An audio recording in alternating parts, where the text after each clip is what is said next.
todos os presentes. Eu estou aqui para falar muito rapidamente sobre alguns princípios que estão na base da coleção Brasil Intercultural, juntamente com a minha equipe de trabalho, meus companheiros de trabalho, a Cibele, o Fabrício e outros que porventura falem e tenham a oportunidade de falar sobre a coleção Brasil Intercultural.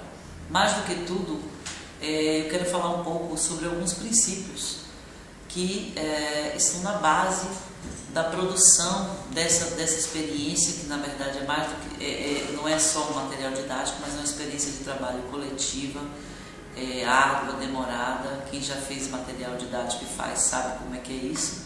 Então, é uma conversa informal, como despretensiosa, aliás, como é despretensioso também. Nosso exercício, nosso material é apenas mais um trabalho conjunto para contribuir com a grande área de ensino de português como língua estrangeira, de português como segunda língua em diferentes contextos. Então, a primeira coisa que eu queria ressaltar é exatamente isso, é o caráter experimental, aberto e sempre em mudança, sempre em ebulição, sempre em alteração, justamente porque ele vai incorporando, o projeto vai incorporando novas ideias, vai incorporando acréscimos a partir até do retorno que as pessoas nos dão, alunos, professores, pesquisadores que já tiveram contato com os materiais, com esse material, com a coleção de um modo geral.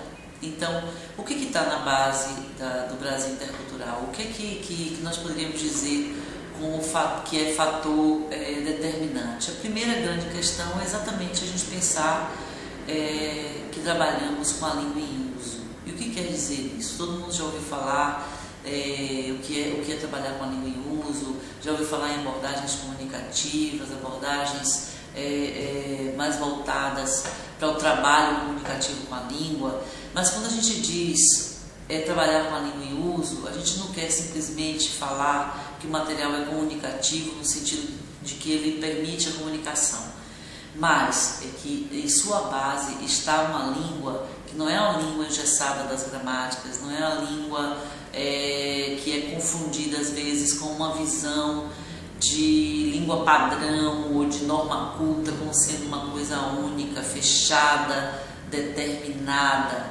Pelo contrário, a língua em uso pressupõe que a língua portuguesa, que é a base, no nosso caso, é a língua que está aqui em foco, é diversificada, é múltipla, é atravessada inclusive pelo contato com outras línguas, porque o Brasil não é um país, ao contrário do que muitos pensam, monolíngue, mas plurilingue, plurilingue e pluridialetal, porque em seu território há muitas línguas que convivem no mesmo espaço territorial, embora o português seja a língua majoritária. Então, essa língua portuguesa ela é diversificada, rica, ela tem diferentes faces, e a partir do momento que a gente pensa na língua como uso, essa língua naturalmente vai incorporar essas feições que são locais, que são regionais e que assumem, às vezes, matizes diferenciados a depender do contexto, até da influência do professor, da atividade que está sendo trabalhada. Além disso, a língua em uso pressupõe aquilo que é recorrente nos usos cotidianos, seja nos momentos em que usamos a língua de modo informal, seja nos momentos em que usamos a língua em situações mais formais, em situações que exigem o domínio das variedades cultas de um modo mais amplo. Então essa é a grande questão, uma grande primeira questão.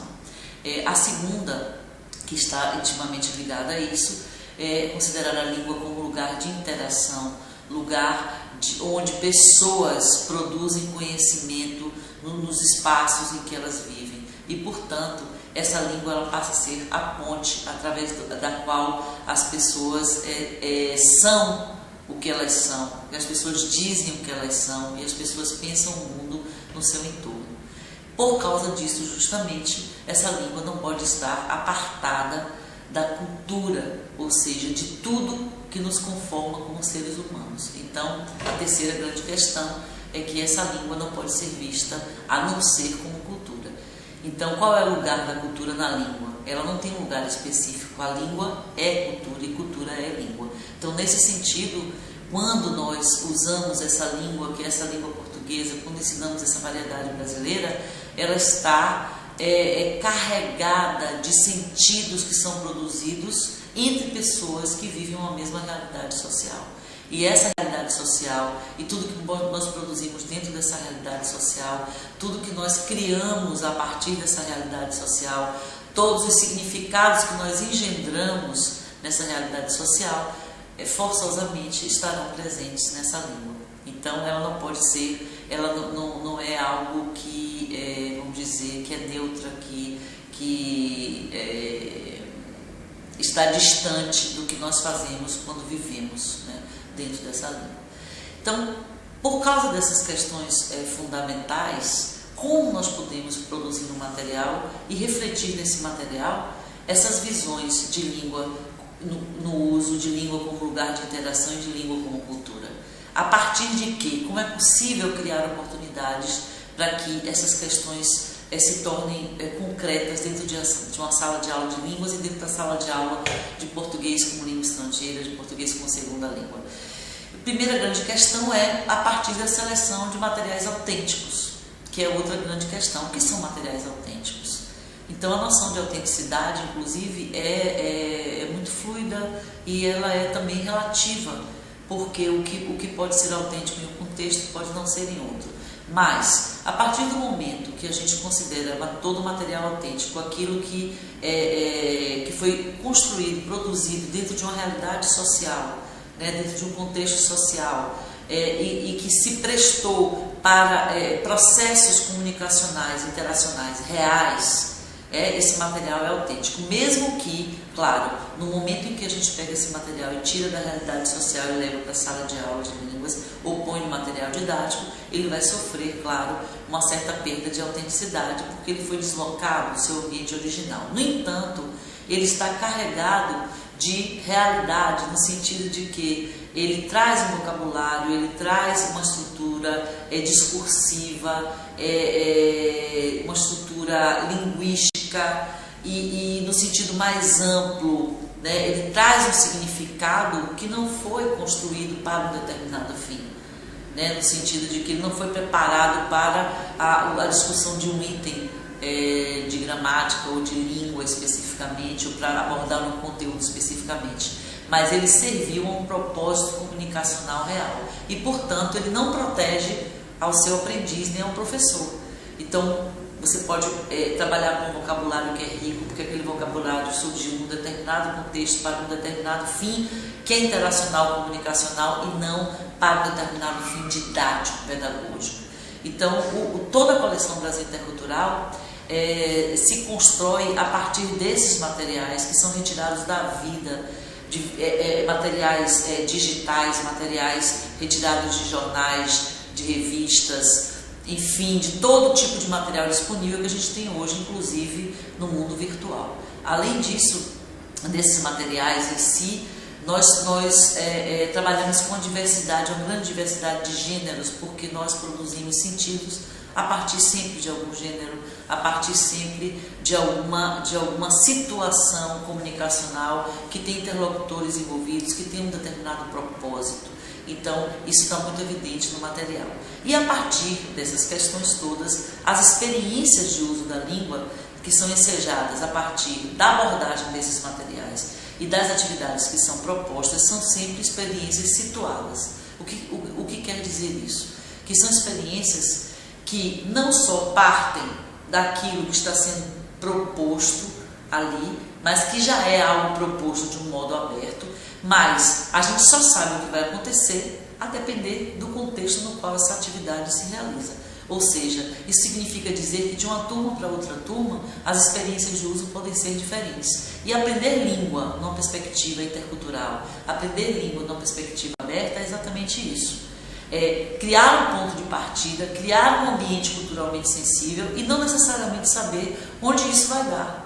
Porque a experiência de língua é sempre uma experiência aberta, de uso da língua, é sempre uma experiência aberta, sempre uma experiência enriquecedora, sempre uma experiência que a gente não sabe exatamente qual o tamanho dela, o que ela vai construir a partir do que foi ali fornecido. E essa é uma grande diferença de um material que se pretende intercultural, de um material que é mais estruturado, exatamente porque ele pressupõe uma abertura e pressupõe experiências que vão criar contatos e construções e produção de conhecimento na língua que está sendo aprendida, que não necessariamente pode ser, vamos dizer, pré-determinada, ou pode ser pré-ajustada ou, vamos dizer, controlada no sentido mais restrito dos materiais tradicionais.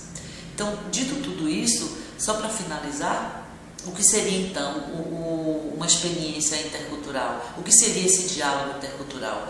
É reconhecermos que nós somos sujeitos múltiplos, complexos, que nós falamos e partimos sempre de experiências que são distintas, mas que a gente pode criar perspectivas de abertura, de respeito ao outro, de vontade, né, de se doar, de se abrir, para que aquelas experiências que eram sempre solitárias, que eram sempre assentadas em visões de identidade, por exemplo, fechadas, que se abram, essas identidades se abram para a criação de diálogos, para a criação de aproximações, onde, numa sala de aula de línguas, a importância não seja só, ou o centro das atenções não seja só da língua e cultura que está sendo aprendida, mas das línguas e culturas que estão ali em interação e das línguas e culturas que representam cada sujeito, cada aluno e cada professor presente no processo de interação.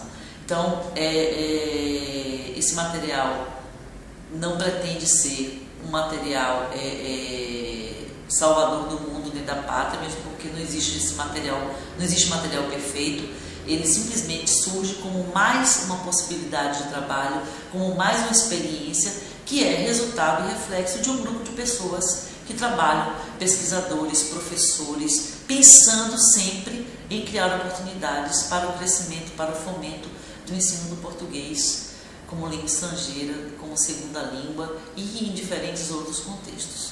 Muito obrigada e que vocês possam desfrutar e conhecer o Brasil intercultural.